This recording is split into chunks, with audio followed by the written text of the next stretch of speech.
Con. Let me see how I could do this thing real quick.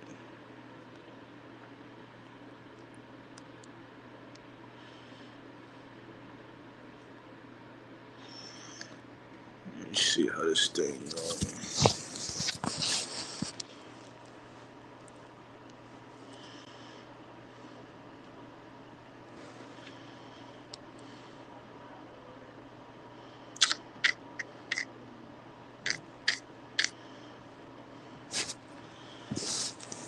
Wait for the brother to get up in here.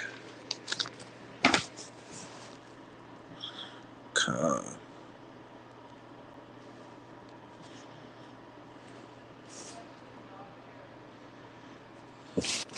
Con. Sitting there, King.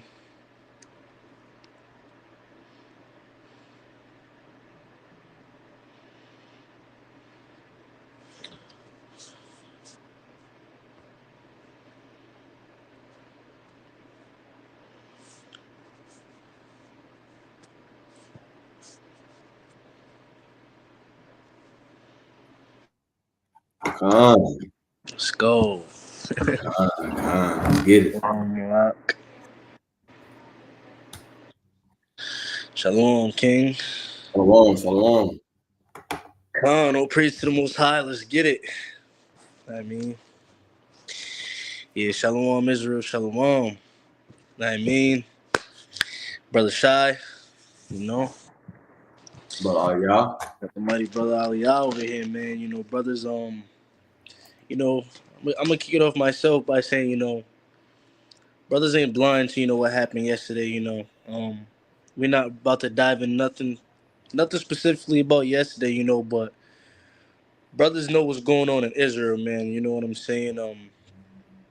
And this is kind of predicated based off that. I'm just open and transparent, you know, on my behalf.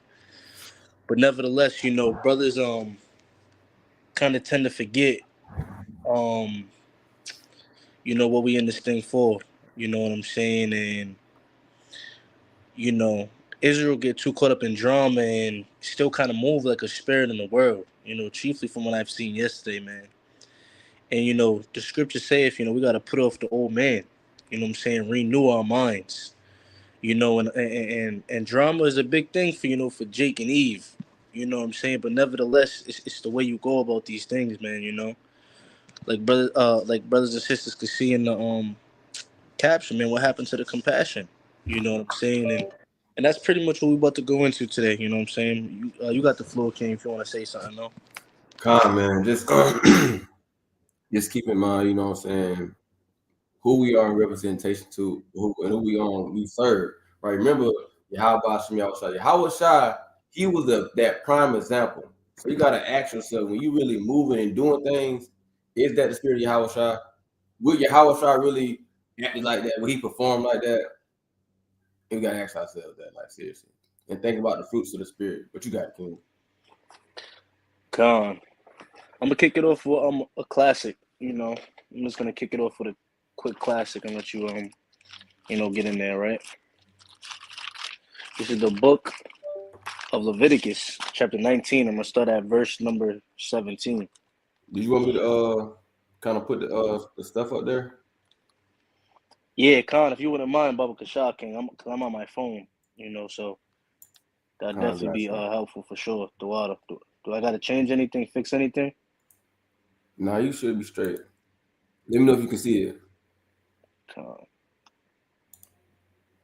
Can you see? Oh, you gotta add it. You gotta add it to your bring it front Oh, the stage. layout, Con. Okay, I got you. You wanna try it now?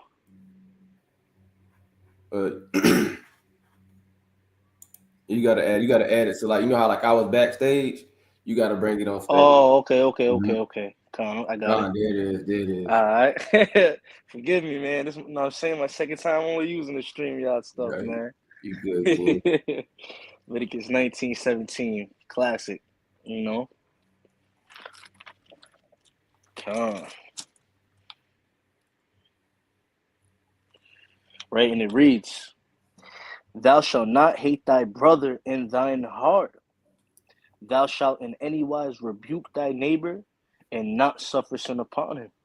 Right? So this is, one of the main commandments brothers preach and teach on the highways and byways. You know what I'm saying? When brothers say, "Oh, let me, bring on some commandments," bring this out or bring that out. This is one of the first top three things brothers bring out. You know what I'm saying? Outside of the fringes or maybe the dietary law, right? And the Lord said this is the second greatest commandment right here. It says, "Thou shalt not hate thy brother in thine heart." Right? So based off, it's not just saying I hate you, brother, or oh, I can't stand that nigga, or and nothing like that. It's more so your actions. You know what I'm saying? Just like it's saying 1 Samuel 2:3. For the Lord is a God of knowledge, about him actions are weighed. You know what I'm saying? So your actions is what the Lord holds you accountable by. And hating your brother is an action. It's how you keep this law, how you treat him, based off what the book say. You got to really watch how you move when it comes to hating your brother. It's not just verbal. It's a physical act. Right? Verse 18, reading on. It says, "Thou shalt not avenge, nor bear any grudge against the children of thy people, but thou shalt love thy neighbor as thyself. I am the Lord." And you got to love the neighbor as yourself, man. Right? You got to love your neighbor. In the world, there's a saying, treat others how you want to be treated. That don't mean you damn you treat a sodomite, or you got a sodomite treating you how they want to be treated, or nothing like that, because brothers will tend to take that and run with it. But it's more so like, and there's truth wise, you trying to keep the law. You don't want a brother calling you out your name, or you don't want a brother lying with your wife, or lying or stealing from you, not showing you no compassion, no mercy. So you got to kind of apply those same things. You can't be shaking the damn hand at the heathen and your brother all the time. You know what I mean? So I'm gonna rest with that right there. I don't want to be too long winded. You got it, King. Let me get the book of First Kings, chapter 8 and verse 50. Because we gotta remember though, you know what I'm saying, that we need compassion. Because at the end of the day, we all worthy of death at the end of the day. You know what I'm saying? And so, matter of fact, before I get that, I'm gonna get this precept in Psalms. You know what I'm saying? I'm gonna get this precept. So it says, "Man at his best state is all but vanity." I want to bring that out in the book of Psalms, chapter 39 and verse 5. And we gotta remember this. Psalm 39, verse 5 says, "Behold, thou hast made my days as a handbreadth, and mine age is nothing before thee." Right? So our days is nothing but a handbreadth. It's nothing. One moment we here, the next moment we gone. Right? Right. It says, "Verily, every man at his best state is altogether vanity." Allah. So remember this. It says every man at his best state. So when you the most on fire, when you the most diligent, when you the most sincere, Lord say you still nothing but vanity. Right. You gotta remember that he charged his angels with fire for paraphrasing. But how much so us? So you at your best estate, you still nothing but vanity. So keep that in mind. So we always need mercy and compassion from the Most High, right? That's why it says we need faith and works, right? Because we need both. Because we hoping and we're praying that Lord be merciful unto us, right? Because of our transgression, not only in this life, but lives that we have lived before, right? So now I'm gonna go to 1 Kings chapter 8, verse 50, right? And we know when you read 1 Kings chapter 8 first, I say we start at verse 47. It's talking about us bethinking ourselves and letting up captivity, right? And repenting and come back to the Lord and things like that, right? And also when you keep jumping down, it says, "And forgive thy people," at verse 50, it says, "Forgive thy people that have sinned against thee, and all their transgressions wherein they have transgressed against thee." And that's what we need from the Most High. It says, "And give them compassion before them who carried them away captive." So we need compassion. So how much so us reciprocating compassion to one another? Just like we need compassion for the Most High, we need compassion for one another, especially in this truth. We got in this truth, bro. Think about it. In the true community, bro, we turn away from our families not really kicking the wheels like that. You know what I'm saying? Friends that we known for 10 years, 20 years, they not kicking wheels no like that. when we come in this truth, the people that really know the truth is all you really got in this thing. So how more so us being saying we the light of the world and bringing the truth and all these things, having and displaying compassion for one another. But you got it, King. Con, that's right. Con, that's right. Let me get the book of Lamentations. Right. Lamentations chapter 3, classic. Verse, start at verse 22. Right, this is the book of Lamentations chapter 3 and verse number 22. It reads, "It is of the Lord's mercies that we are not consumed, because his compassions fail not. They are new every morning. Great is thy faithfulness." Right, so once again, right, we read in Genesis 1 that we're made in the image of the Most High God. You know what I'm saying? Without getting too deep, into that chapter, right? But we're made in the image of the Lord, man. And that's part of the Lord's spirit. We know he's a man of war, right? We know we know that he's a great and terrible God. We know he killeth and bringeth alive. We know all these precepts, right? We know these, but there's another side of the Most High, like he says in it's Proverbs 11:1, right? Like a false balance is an abomination, paraphrasing. You know what I'm saying? So you got to understand, Ecclesiastes 3 as well. There's a time for everything, paraphrasing. You know what I'm saying? So it can't be always rebuking or condemning, making a brother feel like ish. And, it says it is of the Lord's mercies that we are not consumed. And once again, just like we read in Leviticus 19:17-18, and you kind of want to treat your neighbor like how you want to be treated. Know what I mean? So if the Lord got these mercies on you to the point where you're not consumed, right? It says his compassions fail not. So why should your compassion fail? Why do you get to wake up one morning and say, nah, this nigga went off. I'm not gonna have no compassion today. Why do you get to turn your switch on and off? It says the Lord's compassion. It says because his compassions fail not. That's the reason why we're not consumed. Because if it was up to the Most High God, we'd all be dead, right? With or without Yahweh Shai, if we being honest. Yahweh Shai is what really got us still here because that grace, Ephesians the 4th chapter. But nevertheless, we're not consumed because his mercies and his compassion fail not. So brothers got to take that, and they want to walk in the spirit of the Lord or move like the Most High. You got to see these accounts too. We all still man and still flesh. So with that being said, and us knowing that, you gotta have the discernment that everybody kind of got a breaking point, and everybody can kind of reach a limit. You gotta understand that you could be tender and delicate amongst your brother. That's one of the curses, man, that we would stop being that. And a lot of these brothers still live up to that curse while being in the Israelite community. Not being tender and delicate towards their brother. I still being evil towards them. And that's things we still gotta work on and remind ourselves what to do and what not to do, right? But you got him a lot. Con. That's right.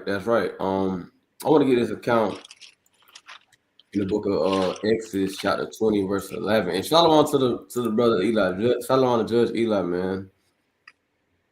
But this, I'm gonna get this account right here. This is Exodus chapter 2 and verse 11. It says, "And it came to pass in those days when Moses was grown, that he went out unto his brethren and looked on their burdens, and he spied an Egyptian smiting a Hebrew, one of his brethren." Right. So right here, this is a physical account of Moses actually seeing, boom, his brother getting smitten by the Egyptian. But we can look at this with a spiritual lens and say, imagine your brother getting smitten by demons, right? The demons, they just own them. And that happens, bro. You have sometimes in this truth, but brothers, they be in a big fight with demons, man. I'm talking about all kind of demons just whamming at them, you know what I'm saying, going crazy on them, right? So what happens when we see our brothers getting jumped by demons, right? Getting overwhelmed by demons, right? Do we sit there idly by and like, all right, that's that nigga, you know what I'm saying? Or what you gonna do? Right? It says, and he looked this way and that way. When he saw that there was no man, he slew the Egyptian, right, and hid him in the sand, right? And so, in retrospect, now how I say, well, how can we go flaming demon? What do you mean, brother? Well, you can go destroying demons. How? Right? Or putting those demons in subjection. How? Praying and Pray and fasting. fasting. Right? You can put those demons in subjection by praying and fasting for your brothers. Right? When you look at the accounts of when Yahweh Shai was on the scene, it was the disciples and the apostles, right? They was casting out demons from people, right? And one time it said, well, how can we do this? He said, well, some only come by fasting and praying. So you're able to put these demons in subjection, right? For your brother or your sister. But you gotta want to do that, right? You gotta want to be in that spirit. Oh, I see this brother or sister getting smitten. Let me throw up a prayer. Let me fast. Let me do something, right? It's always something that we could do to help each other in this fight. And we need help in this fight, man. Again, this all we got. All we got in this thing, right? Now you do have some people that when they are fighting, they don't want to fight back. That's a different story. You have some people that they getting whooped by these demons, they get overwhelmed, they don't want to fight at all. That's one story. But what if you got a brother and sister, they just need help? They just need they getting overwhelmed, they just need the help. They just need somebody to fight with them to help them. That's a different story. And sometimes we just gotta remember that, like, hey man, because you know you might be in a moment where you might need some help getting up when you overwhelmed by some demons, right? But that I yield. Con, that's right. That's definitely a fact. That's definitely facts. Let me get the book of Micah. Let me get the book of Micah, chapter 7 and verse number 19. Right, the book of Micah, chapter 7, verse 19, and it reads, I'm just gonna go and I'm just going into a few different precepts, and I'm gonna get some accounts as well, right? But just want to run through these, just kind of drilling in Israel's head, like the way we're supposed to be moving. Right? This is the book of Micah, chapter 7 and verse 19. It reads, He will turn again. He will have compassion upon us. He will subdue our iniquities, and thou will cast all their sins into the depths of the sea. Right? Ken, you want to go into the etymology of the word subdue? Right, just so we could break this down a little bit, get the Strongs for that. Right, just so we could show them what it means, man. Right, what does it mean that the Lord's going to subdue our iniquities? Right. It says Strong's definition. Let me read it. Strong's H3533. Kavash. So it's kabash, right? And it says Strong's translations H3533 in the following manner: subdue, bring into subjection, bring into bondage, keep under, force, to subject, subdue, force, keep under, bring into bondage, to bring into bondage, make subservient. You want me to read some more? Nah, yeah, you could rest right there. Yeah, that's the point right there, man. Where it's gonna subdue, force is gonna keep it under, right? It's gonna tread down, right, our iniquity, right? I mean, the Lord's gonna get rid of it. When you read it again, it says, He will turn again. He will have compassion upon us. He will subdue our iniquities, and thou will cast all their sins into the depths of the sea. I mean, the Lord's gonna kind of get rid of your sins. That's the plan of the Most High. He's kind of gonna, wink at you. Like it says in I think it's Acts 2:19. I think 3:19. Something around there. 3:19. No. Acts 17:30. Con, you know what I'm saying? So, he's gonna wink at it, man. So he's gonna cast those sins into the depths of the sea, right? Kind of forget all your iniquity because once again, he has compassion upon you, man. Right? He's just kind of, and when you read on, right, it says, Thou will perform the truth to Jacob and the mercy to Abraham, which thou hast sworn unto our fathers from the days of old. And we know we descend from Abraham and Jacob, Abraham, Isaac, and Jacob. Right? So we're going to obtain that mercy, obtain that compassion. You know what I'm saying? Obviously, we got to be doing what we got to do. But if the Lord's guaranteeing and granting you these things, and he's moving a certain spirit where he's even kind of looking the other way when you sin, what gives you the right to, kind of chop and tear a brother down because he may slip up or he may have gotten caught up? And just like the brother Eli was going into right before this, you could be that brother in the time of need where you getting jumped and mollywopped and knocked out by these demons left and right. Hey man, I don't win every battle with these demons, right? But the point is to win the war. You know what I'm saying? The point is to endure until the end. And can't no brother do this thing alone. It's impossible. That's why the Lord sets up brotherhoods and other akim in this thing around you. So you can kind of help achieve and defeat these demons over time. Because there are going to be times where you get wary in your mind. You know what I'm saying? There's going to be times where you get wary in this truth and you Satan starts getting to you, man. You give up or you ain't worthy or, just surrender to this demon. But you may have that brother that you tore down. He could be the same one to help lift you up and help you overcome them demons in them battles. Right? But if you so quick to tear him down, chop him down, condemn him, do everything else but have compassion and mercy unto him, that could be the one brother that you needed at that time that helps you overcome your demons. But since you've done that, now you fell victim unto those demons. Now you're in sin. Now you done slipped up. Now the Most High is looking at you and he's probably going to out you and bring your darkness to light. Then brothers start judging you and condemning you. Like, you don't even want to get in that mix, man. You kind of got to play it safe. You know what I'm saying? And have real compassion and just really love your brother. But I yield with that. Con. That's right. I don't know if you're gonna get Ecclesiastes 4:9. Nah, you got it. I'm gonna get that real fast though. Like, and the brother bringing out some mighty points, man. So, and let's keep this in mind. Ecclesiastes 4:9 says, "Two are better than one, because they have a good reward for their labor." Right, like the brother saying, you. That's the Lord brought us together, and I like that analogy. He said, "We're trying to win the war, right? And it takes bodies to win this war, right? And then you got to think about this too. When Yahweh Shah was on the scene, he had people with him. He had 12 people with him, man. Yeah, of course, we have our own personal battle that we fight.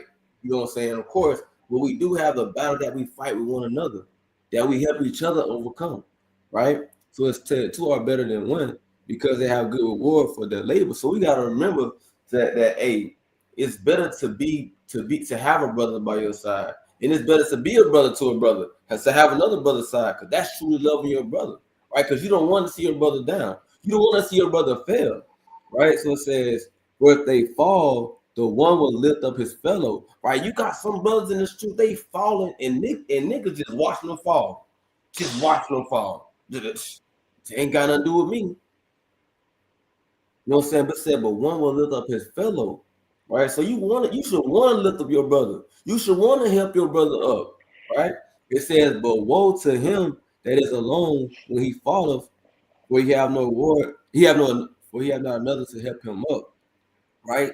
And I'm gonna give this precept in verse 11. It says, "Again, two lie together, then have they heat." Right? Because you got some times where brothers, they flame kind of flicker a little bit, and they get a little cold in this thing, man, and they get a little warm. Right, so they need a brother that's on fire. That, hey man, I got you, bro, and it start heating them up. Then they start getting on fire, right? And then that same brother that was on fire, his fire might flicker a little bit. But that other brother he turned up on fire, now he giving his fire to this brother. It's kind of like a damn, what I want to use it's certain like how I say there's certain ecosystems with animals and things like that. You got different animals, they feed off of each other, right? Mm-hmm. Yeah, this one animal it might supply this type of thing for this animal. And in return, that animal supplies something else for that animal. So how much so with us? You know what I'm saying? We like an ecosystem within itself. So I need some fire from you some days. Shoot, you might need some fire from me some days, but we trying to all be on fire at the end of the day. We all trying to win the war at the end of the day, right? And we all need some help here and there in that end of the day as well, though. But you got it, King. This is the book of Matthew, right? We're gonna get into some Yahweh Shai real quick. Matthew 18, right? We're just gonna get right to the account, pretty much, verse 21, right? In Matthew 18:21, and it reads, it goes, "Then came Peter to him and said, Lord, how oft shall my brother sin against me, and I forgive him till 7 times? Yahweh Shai saith unto him, I say not unto thee, Salakia, I say not unto thee until 7 times, but until 70 times 7. Right? And we know that's not a literal number. You know what I'm saying? That just means you just gotta keep on forgiving your damn brother, man. Right? The Lord ain't putting a number on. Oh, he done me wrong. You know, this ain't that damn saying in the world. Fool me once, you know. Shame on you. Fool me twice. Shame on me, or however the hell it goes. You don't get 2 chances, bro. You know, you don't get 2-3 chances with an ock in this thing, and then you cast them to the curb. Hell no. The Lord said you forgive your brother 70 times 7, meaning unlimited, bro. You got to keep on forgiving your ock, man. You know what I'm saying? Now, there may be certain situations, accounts where, you know what I'm saying, you know, you can't get too little with everything, but for the most part, if it's sins he's dealing with, or something he may done against you, if it ain't too out of, you know, you gotta forgive him, man. You know what I'm saying? And we ain't talking about obviously he done damn murdered you or killed your kids or God forbid, but something crazy, nothing crazy. You know, but these little petty sins that be breaking up relationships and tearing brotherhoods down, it's like, yo, you know, if that's all it took to really tarnish your brotherhood, is like, was brothers really brothers, man? Did brothers really love one another? So the Lord is saying, forgive your brother 70 times 7, man. You know what I'm saying? I was gonna read on, but I'm just get one more quick verse real quick, right? I'm gonna leave that right there. Get the book of First Peter chapter 3. I want to say something real fast though. Oh yeah, you got it. Yeah. But yeah, even if that situation does happen, you have forbid that somebody, a brother, does that, like take a life. You know what I'm saying? You still have to forgive that brother. You know what I'm saying? It don't mean you have to fool with him, but you still have to forgive him, because at the end of the day, you don't want to do anything, and you still got to go back to the Most High. You need forgiveness. You know what I'm saying? Absolutely. You know what I'm saying? So I just want to bring it up. But you said First Peter what now? 3 and 8. Kanye, the water clearing that up too. I didn't want to leave that stone unturned. I got your keys right there. First Peter 3 and 8, and it reads, it says, was it First Peter 3 and 8? Oh yeah, so like I'm looking at the wrong thing. First Peter 3 and 8, and it reads, it says, finally, be ye all of one mind, having compassion one of another. Love as brethren, be pitiful, be courteous. I'm going to just read through it. Not rendering evil for evil, or railing for railings, but contrariwise blessing, knowing that ye are there unto called, that ye should inherit a blessing. Right, I'm going to stop right there real quick before I read the next two. Right? It says, finally, being all ye of one mind, having compassion one of another, love as brethren, and be pitiful and be courteous. Brothers got to look into these words, man, and what they really mean. You know what I'm saying? This is, once again, you don't literally got to go into them, King. What was you saying, though? No, I was just asking you if you wanted me to. I could. Oh, you don't got to, King. You know, these. I know brothers, sisters know what this means, but it's like you got to take heed of what's really being said right here. You know, have compassion one another, have one mind, love as brethren, and be pitiful, be courteous.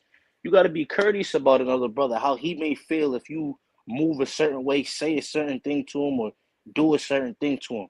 Because once again, what goes around comes around. Brother's favorite verse is, he that leadeth into captivity shall go from the damn captivity.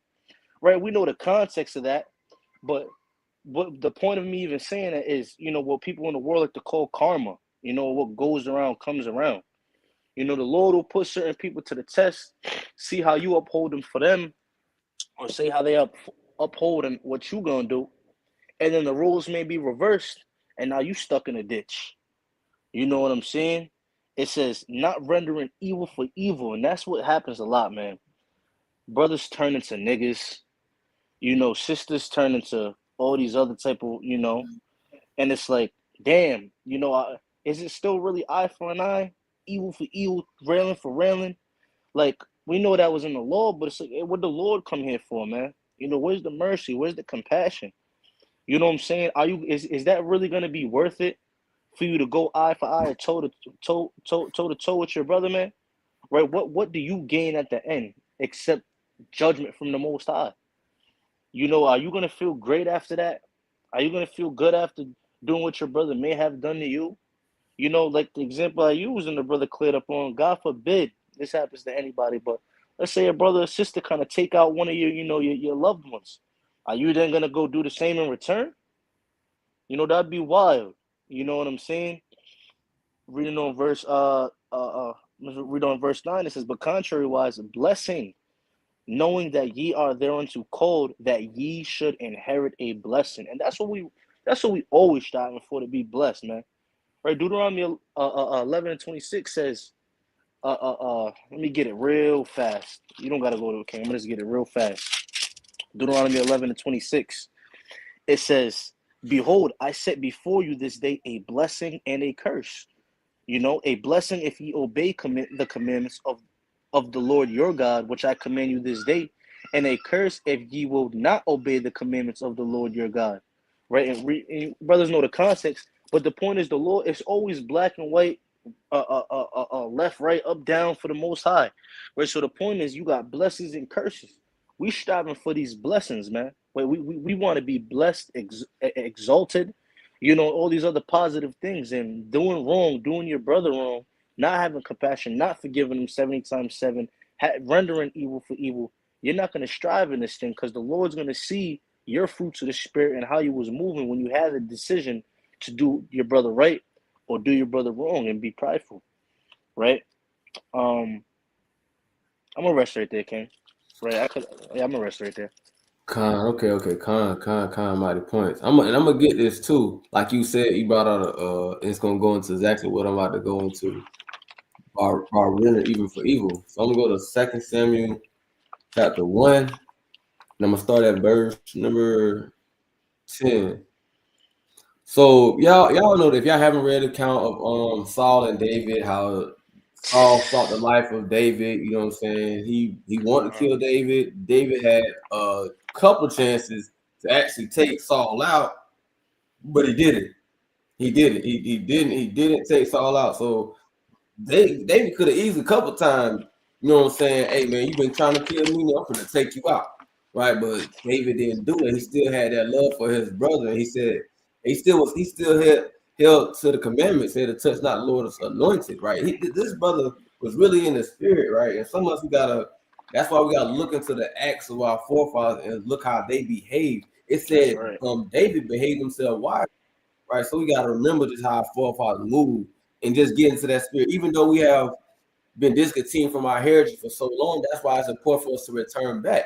And that's also returning back to our heritage, returning back to having that compassion, that mercy and love for one another, like our forefathers did. But I'm gonna read this account, right? It says, I'm just get straight to the point. 2 Samuel on 1:11, it says, then David, Saul ended up dying. I'm gonna jump straight to it. Saul ended up dying, right? So what did David do when Saul ended up dying? Well, he was like, yes, that nigga gone, boy, that nigga out of here, boy. Did he celebrate? Did he sit there, you know what I'm saying, make a feast, right? Did he make a feast? Oh man, this nigga Saul about it. He gone, you know, he's celebrating.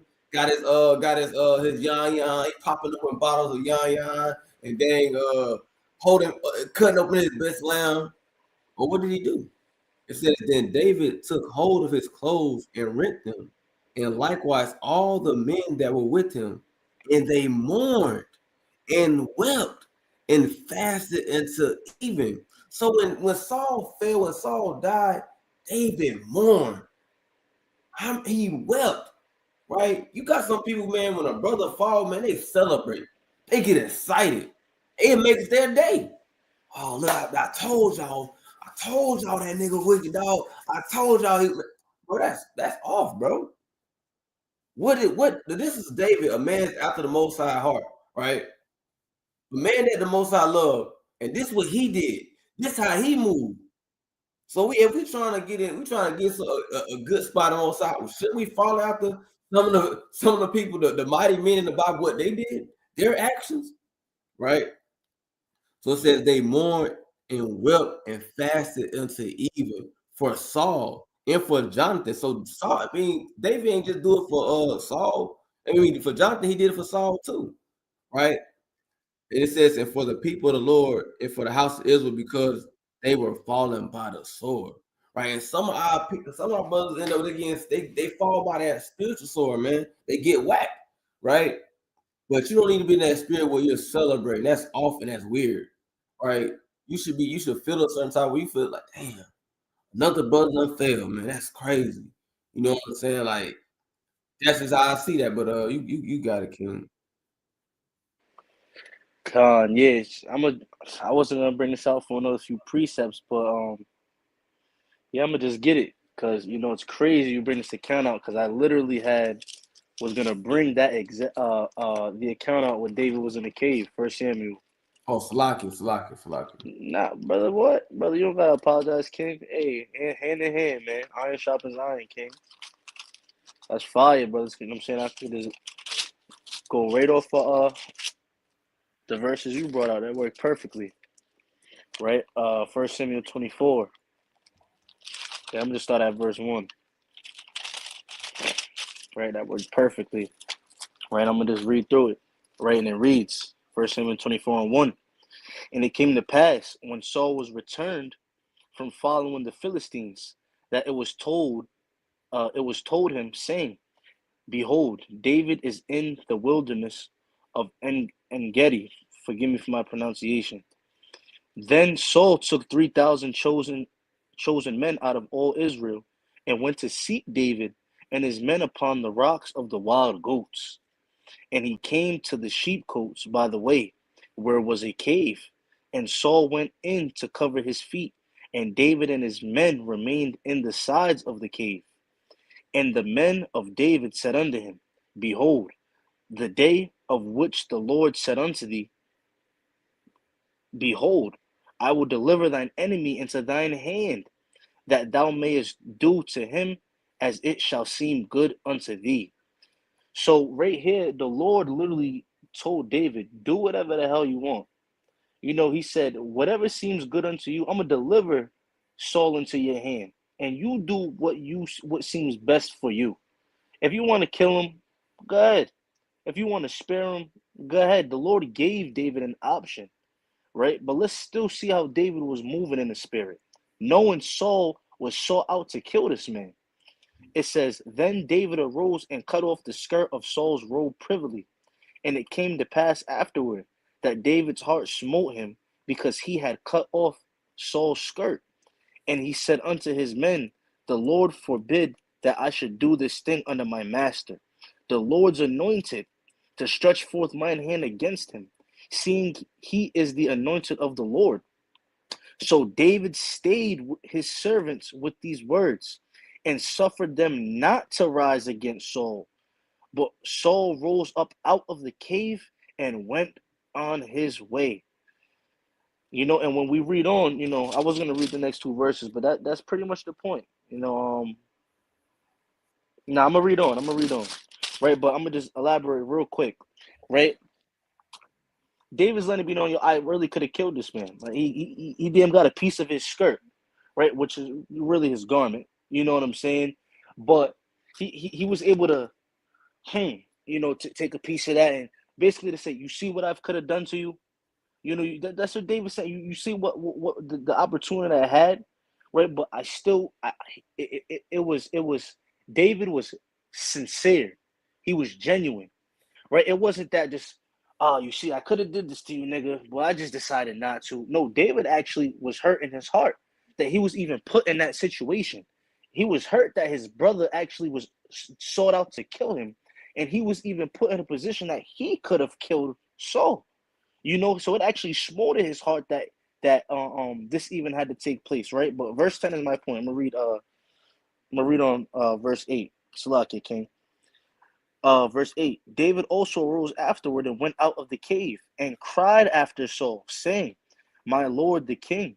And when Saul looked behind him, David stooped with his face to the earth and bowed himself. And that's still showing David's humble. Right, even after he was this close to killing him, David still played humble, right? It says, and David said to Saul, wherefore hearest thou men's words, saying, behold, David seeketh thy hurt. Behold, this day thine eyes have seen how that the Lord hath delivered thee today into mine hand in the cave, and some bade me kill thee, but mine eye spared thee, and I said, I will not put forth mine hand against my Lord, for he is the Lord's anointed. And that's the point right there, man. David, just like the brother brought out in 2 Samuel, he still he showed compassion, man. He had mercy on Saul, his brother, right? Even with all the wickedness Saul was trying to do and commit against David, he still showed him and spared him mercy. And we see how far that got David throughout the rest of this book, to the point where there was something even called David got his own mercies, man. You know what I mean? David got his own mercies, because of the type of man he was, but I'm gonna rest that right there. Hey man, you kind of said something right there. I had just think about it though. You said David got his own mercies, man. You know what I'm saying? And you never know for real, like that could have been how the Lord had mercy on him when he did with Bathsheba, man. We don't know, man. But they was a merciful. He had acts of compassion, and look what he did up doing something that was worthy of death. And the Lord had compassion and mercy on him, man. So you never know, man. But I just want to bring that out. But you got it, King. That was it right there, King. You got it. Kind. Okay, kind of bad. So I want to get this account in the book of Matthew. I'm looking for real fast. Matthew chapter 14 and 14. All right, I'm going to go to Matthew chapter 14 and 14. Now we're going to counsel Yahweh Shai. All right, that's 14 and 14. It says, I'll read that start verse 13. It says, when Yahweh Shai had heard of it, he departed thence by the ship into a desert place apart. And when the people had heard thereof, they followed him on foot out of the cities. And Yahweh Shai went forth and saw a great multitude and was moved with compassion toward them, and he healed their sick. So it said that Yahweh Shai, he was moved with compassion towards a multitude of his people, right? And he said he healed their sick, right? And a lot of our people, they need healing. A lot of people, even in Israel, right? They know the truth. They know they got to keep the commandments, but they still got a few sick ways about them, a few sick ways, right, that need to be healed, right? And sometimes you just gotta be in that spirit of a mode of compassion to want to help heal your brother in this thing. Whether it be like, they're like again, like I said, fasting for a brother, or say, hey man, brother, call the brother, hey man, brother, you feel like, hey, put some prayers up, something. You know what I'm saying? It's always something you can do to play your part in this thing, man. You know what I'm saying? I'm gonna get another account as well. I'm gonna go to Matthew 9:36. You know what I'm saying? When Yahweh Shai was on the scene, and he was moving with a lot of compassion for his people, man. A lot of compassion. And mind you now, some of these Israelites, you gotta remember, some Israelites a lot of Israelites end up turning against Yahweh Shai, right? But not all of them, but there were some Israelites that ended up turning against Yahweh Shai, saying, crucify him, right? You had some people requesting Barnabas, a murderer, over Yahweh Shai, right? But he still had compassion for his people, right? Even knowing that some of Israel was going to behave like this, bro. But let's get this. I'm gonna read that verse. Matthew 9:35 says, and Yahweh Shai went about all the cities and villages, teaching in their synagogues and preaching the gospel of the kingdom and healing every sickness and every disease among the people.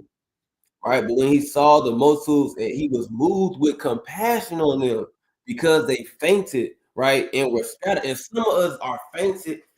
Some of us faint in the truth, man. Some of us we kind of get a little more we about to pass out, and that's going into when we not really our strongest, right? We've been going off, right, and we almost damn near ready to faint. We almost damn near ready to give the ghost in this truth. If you understand what I'm saying, right? It says, and we're scattered abroad. And some of us in this truth, even though we have found a way, right? Sometimes we end up getting scattered, right, as in getting lost again, right? Going back to what you might be lost in lust, you might be lost in pride, you might be lost in envy, you might be lost in tailbearing, backbiting, whatever it may be. But sometimes brothers they lose their path, right? And they gotta get back on the path. It happens. You got some people that at one point in time they was on fire in this truth, they was being diligent and they done lost the path, right? But the Lord brought them back, right? So the point is, just like how the Lord was moved with compassion, right, for those people that fainted and that was scattered, right? It says, as sheep having no shepherd, right? And some of our people, even though in truth they ain't got it, they shepherdless, man. They out here shepherdless. Right. You know what I'm saying? But we gotta have that compassion on them. You seen that your brother, he damn near about to faint in this truth. And you gotta try to, hey, but hold up, man. You losing it, man. Get up, man. You know, probably gotta slap across the face with some water, man. If you understand what I'm saying. And that water is that living water. Sometimes somebody about to faint, you know, they'll toss some water on them. Hey, some brothers just need that water, man. Yeah. Right. And we know that water is these scriptures as well through the spirit. Right? And you can send a brother a precept, but it's times where you don't know what a brother or sister going through, man. And you send them a precept, and it might make their day, man. It might make their day. They might just that's on the brink of going off. You just send a precept, boom, boom, boom. And they kind of like, yeah, I really appreciate that, or whatever it may be, man. Right? But I yield on that. Kanye, that's a fire analogy right there. That's a fire analogy. Brothers by the feet. Kind of told some of water, you know what I'm saying? You know, this word is the water, you know what I'm saying? So that's definitely a fire analogy. Praise the Most High. I'm gonna get the book of Second Esdras. You might have to go to the other joint. I'm gonna go to the book of Second Esdras, chapter 7. All right. And I'm gonna start at Second Esdras chapter 7. I'm gonna start at verse 30. I'm not gonna be long-winded, so I'm gonna start at 36, right? Second Esdras chapter 7, verse number 36, and it reads, Then said I, Abraham prayed first for the Sodomites, and Moses for the fathers that sinned in the wilderness, and Yahweh Shai after him for Israel in the time of Achan, and Samuel and David for the destruction, and Solomon for them that should come to the sanctuary, and Helias for those that received rain, and for the dead that he might leave, and Ezekias for the people in the time of Sennacherib, and many for many. Even so now, seeing corruption is grown up, and wickedness increased, and the righteous have prayed for the ungodly. Wherefore shall it not be so now also? He answered me and said, This present life is not the end where much glory doeth abide. Therefore have they prayed for the weak. So you gotta understand your all throughout the scriptures how our forefathers moving, like the brother said. You got Abraham praying for homosexuals, man, right? Sodomites. You want to say he prayed for them before he just went over there with his 300 armed soldiers to save Lot, and he prayed for them over there. You know what I'm saying? You got Moses. He prayed for our ancestors when they was in the wilderness, murmuring against the Most High, saying they wish they stayed in Egypt. He prayed for them. Right? Yahweh Shai prayed for Israel so much, and then even died for the nation. You know what I'm saying? And we know in 37 is most likely talking about Joshua. But the point is, all our forefathers, man, you know what I'm saying? Samuel and David. And then when you jump down to verse 41, it says, Have you prayed for the ungodly? You know what I'm saying? Have you prayed for the ungodly? Have you prayed for the weak? Right? We're so caught up on getting on the weak and condemning them for being weak. But you could be that brother that helps them become strong, man. You know what I'm saying? As a brother, as a sincere brother or sister in this thing, you can help the weak by just praying for them. Right? It says our prayers pierce through the clouds, man, in the book of Sirach. You know what I'm saying? The prayer of a righteous man availeth much, like it mentions in the book of James. Right? Prayer is very strong. You know what I'm saying? And you know, being weak ain't easy in this thing, man, because when you weak, that's when you have that's when Satan plagues you the most. You know, that's when Satan want to sift you out this thing or commit wicked acts or be in sin, etc. But like the brother said, man, you know, you need to be that brother sister like, yo, here, boom, I got a water here, or boom, I got a water there. You got a mile left in this marathon. Boom, here, take another water. Right? And, you know we dishing out all these waters, these precepts, these prayers, these fasts. That's gonna keep you hydrated and keep you going in this thing. Where you can't be looking at the weekend and kicking them down and saying to hell with you. You know, you didn't fast this week. I'm set with you. Or you didn't pray when you first woke up. Oh nah, yeah, he's wicked, right? Or you didn't make a breakdown video this week. Oh, you don't love the sheep for real. Like the brother said, you don't know what everybody's going through things. Man. We're still in captivity, right? People got financial problems, right? We still got our family to tend to. People, you know, giving up the ghost left and right. You know, we still got bills and financial situation we gotta work on, right? We still gotta work out our own salvation and make sure we're up to par in this thing. Make sure we doing what we gotta do, not only for ourselves, but for our households, wives, children, and the nation, your congregation, right? There's a lot that comes with this truth in general. So just because someone's weak, that don't mean you kick them down. You gotta do everything you can to lift them back up. You know what I'm saying? So, but I yield with that. That's right though. And again, hey, my points. It was so crazy. What you're saying is about to go into what I'm about to go into. I don't know if you about to bring up Luke 10. That's crazy. That was the second verse I was gonna bring, but I just yielded on it. So I was gonna, but I didn't. So bring that out, King. That's through the spirit. I'll praise Most High.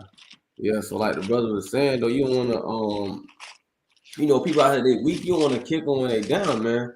And people just get a habit of that, man. But I want to bring out this. This is so crazy. It's called the Good Samaritan, right? And when you think about this now, the city of Samaria, Samaria, city of Samaria. Y'all, if you don't know the history of Samaria, Samaria is the capital of Ephraim, right? Northern Kingdom, right? And if y'all know the history, Northern Kingdom ended up going into idolatry, right? And when you go to the book of John, I want to say John chapter 4, right? Yep. The story of the Samaritan woman, even I gotta get it so we can kind of get the context, like how things was during that time. Come on, let's get it. You know what I'm saying? With the Samaritan woman, she was like, what's that? Oh, here goes this Samaritan woman.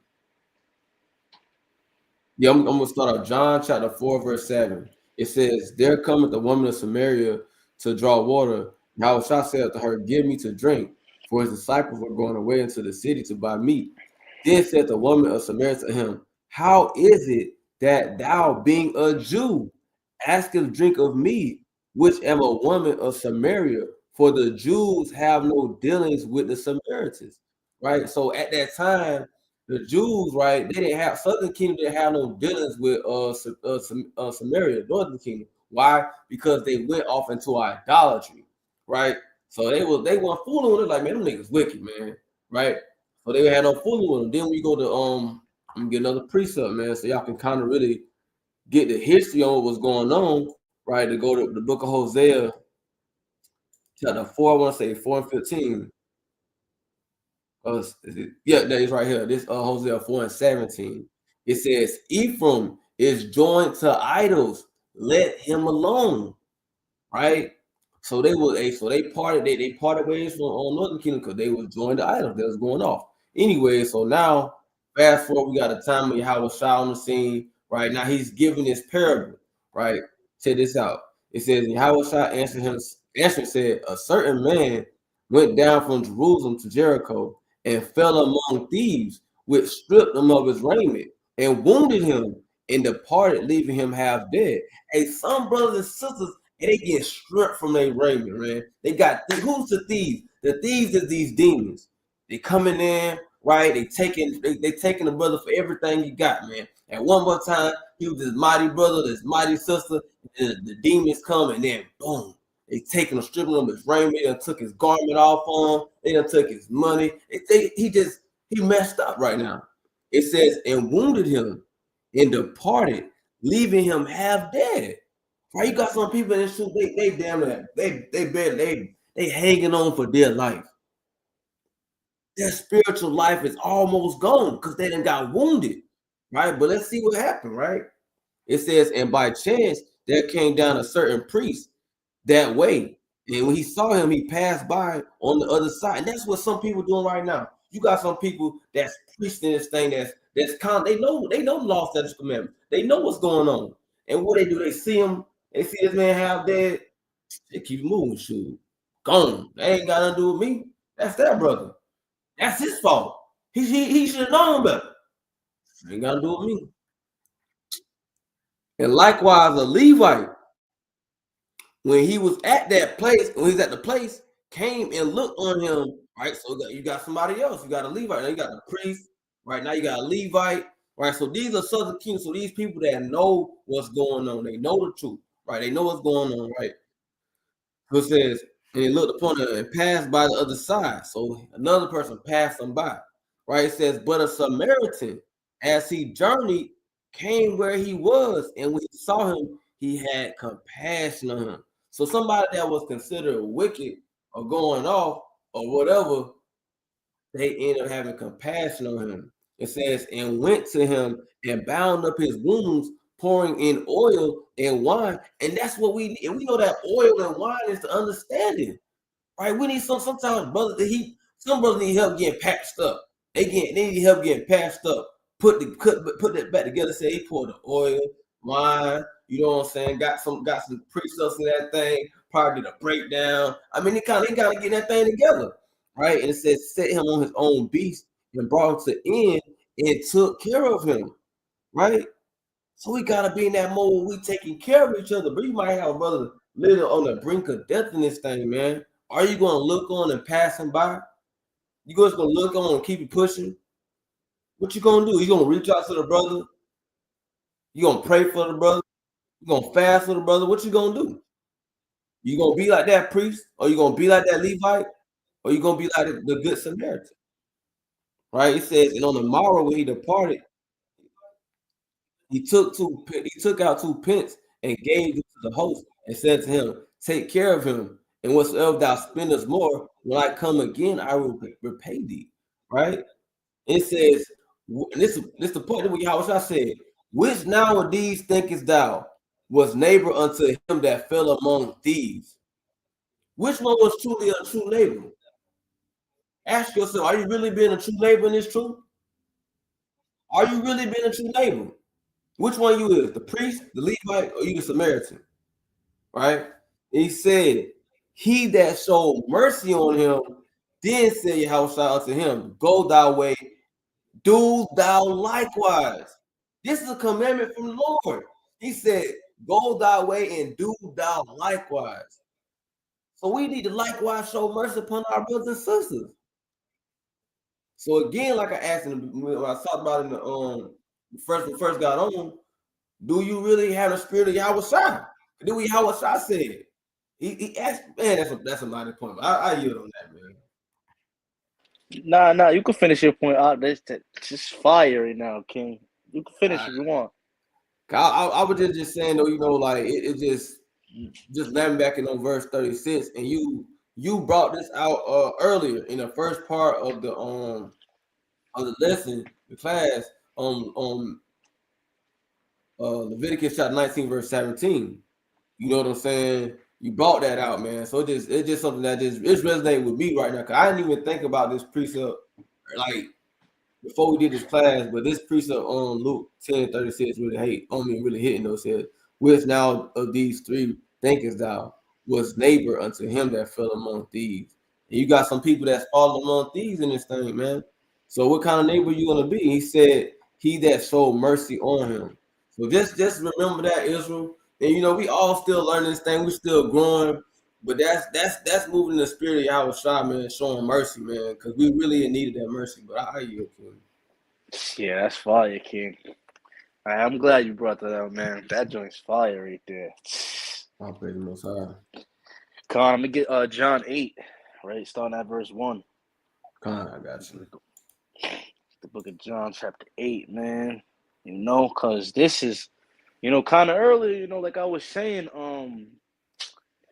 like I said, you got to forgive your brother through thick and thin, you know what I'm saying? Through everything, but, you know, the reason why I hesitated on, using the example of like, taking the life of someone you love or something like that, just because in the flesh in Israel, I know a lot of Jake wouldn't do it. A lot of Jake wouldn't do it. Or adultery, for example, a brother lying with another brother's wife in the truth. That happens that happens more frequently than I actually thought, believe it or not. And it's a sad case. Like, not just a brother in the truth sleeping with a man's wife in the world, but a brother will lie with another brother who's laboring, doing the work of Yahweh Bashem Yahushai's wife in the truth. And 9 times out of 10, that brother will not forgive that brother for it. Nigga, you knew the law. Nigga, you out there teaching what I'm teaching. You lie with my wife, and it's 9 times out of 10, it's not gonna happen. You know what I'm saying? That's a hard pill to swallow. You know what I'm saying? So, but I say that to bring this account out, right? This is the book of John, chapter 8 and verse 1, right? Just reading the verse 7. And it reads, Yahushua went unto the Mount of Olives, and early in the morning he came again into the temple. And all the people came unto him, and he sat down and taught them. And the scribes and Pharisees brought unto him a woman taken in adultery. And when they had set her in the midst, they say unto him, Master, this woman was taken in adultery in the very act. So these men caught her committing adultery. She was in the middle of sleeping with this man, probably walked in on the man's wife.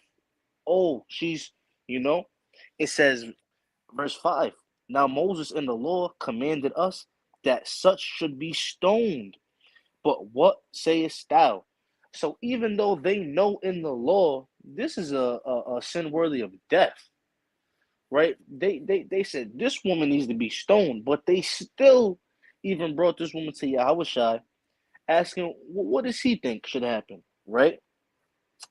Verse 6, this they said, tempting him, that they might have to accuse him. But Yahushua stooped down, and with his finger wrote on the ground, as though he heard them not. So he's acting like he didn't really hear him. It says, so when they continued asking him, he lifted it up himself and said unto them, he that is without sin among you, let him first cast a stone at her. Right? And we know they didn't cast no damn stone at the woman. You know what I'm saying? So this right here, it's not that this sin wasn't worthy of death, right? But it's to show how ill the Lord is, right? How compassionate, how merciful he really is. He's like, you niggas is so pressed on killing this woman. You just want blood so bad, right? You niggas asking me, what should we do? What should we do? The law says this. Well, the law says that. Well, he's like, well, nigga, what did you do? Right? Did you examine yourself? Right? Did you take the beam out of thine own eye? Right? He didn't say this, right? But his actions is kind of saying this. Like, well, if you're not a sinner, go ahead and throw the stone at her. Right? You cast the first stone, or you cast the first stone. So this account right here it's a beautiful account because we know how crazy adultery is, right? Once again, I'm not here to justify this woman's actions. We know it's wrong. Adultery is adultery, right? We read it from the Old Testament and the New Testament. But the point of this account is to show how merciful our Lord and Savior is, right? He spared this woman, right? And he didn't have to, but that was the point of him coming down to help and save Israel, man. And this was one of the major accounts where it's like, yo, she committed a sin worthy of death, but he spared her to show how merciful he is and how merciful we should be toward one another, right? But I yield with that. Con. I ain't got nothing, man. You know what I'm saying? I feel like if you want some more, you want to go into, you know what I'm saying? We can. Oh, nah. I'm saying I only had two left, but I'll bring out this last one. You know, and then I'll let you close it out. I'll bring out this last one. Right, Zechariah chapter 7 and verse 9. I'm gonna close out with that.